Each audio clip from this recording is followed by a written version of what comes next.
Chapter 1. Is it a trade? I woke up feeling very thirsty. I'm always thirsty when I wake up, so there was nothing different there, no hint at all that this would be a day to remember. I climbed out through the cleft, high in the trunk of my old gambala tree, and gazed down upon the white frosty ground far below. The sun wouldn't rise fully for almost an hour, and the stars were still visible. I knew all 5,000 of them by name. But Corgis, the dog star, was my favourite. It was red, a bloodshot eye peering through the black velvet curtain that the Lord of Night casts over the sky. I had been asleep for almost 3 months. I always sleep through that time, the darkest, coldest part of winter, which we call Shudru. Now I was awake and thirsty. It was too close to dawn for taking blood from the humans in my haizda, the ones I farmed. My next preference would be to hunt, but nothing would be about yet. There was nothing to satisfy my thirst, yet there was another way. I could always go and intimidate old Rowler and force him to trade. I squeezed back into the tree and slipped my 2 sharpest blades into the scabbards on my chest. Then I pulled on my long, thick black overcoat, which has 13 buttons made of best quality bone. The coat comes down as far as my brown leather boots, and the sleeves are long enough to cover my hairy arms. I'm hairy all over. And there's something else I should mention, something that makes me different from you. I have a tail. Don't laugh. Don't pull a face or shake your head. Be sensible and feel sorry for yourself because you don't have one.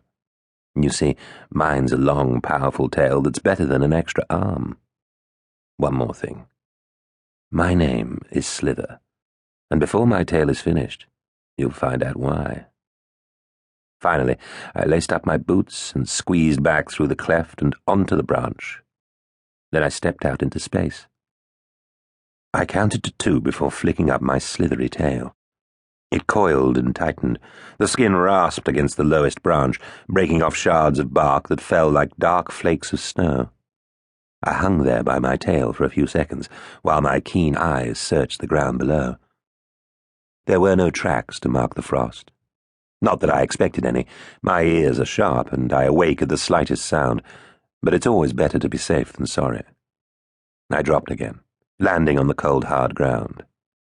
Then I began to run, watching the ground speed by in a blur beneath my legs. Within minutes, I'd be at old Rowler's farm. I respected old Rowler. I respected him just enough to turn what might have been a cruel taking into a wary trade. He was very brave for a human. Brave enough to live close to my tree when many others had fled. Brave enough even to trade. I strolled along below his wooden boundary fence, but the moment I reached the farmyard flags, I blew myself up to the size that works best with most humans. Not big enough to be too intimidating, but not small enough to give old Rowler ideas. In fact, exactly the same size as the farmer had been before his old bones had started to weaken, his spine to bend. I rapped on the door softly. It was my special, rhythmical rap. Not loud enough to wake his 3 daughters, but audible enough to bring the farmer huffing and puffing down the stairs. He opened the door no more than the width of his calloused hand. Then he held a candle to the crack so that it lit up my face. "What is it this time?" he demanded, belligerently. "I'd hoped I'd seen the last of you. It's months since you last bothered me. I was hoping you'd never wake up again." "I'm thirsty," I said, "and it's too early to hunt. I need a little something to warm my belly for a few hours." Then I smiled, showing my sharp teeth and allowing my hot breath to steam upwards into the cold air. "I've nothing to spare.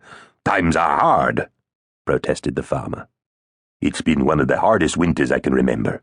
I've lost cattle, even sheep." "How are your 3 daughters keeping? I hope they're well," I asked, opening my mouth a little wider. The candle began to dance and shake in old Rowler's hands, just as I'd expected. "You keep away from my daughter's Slither."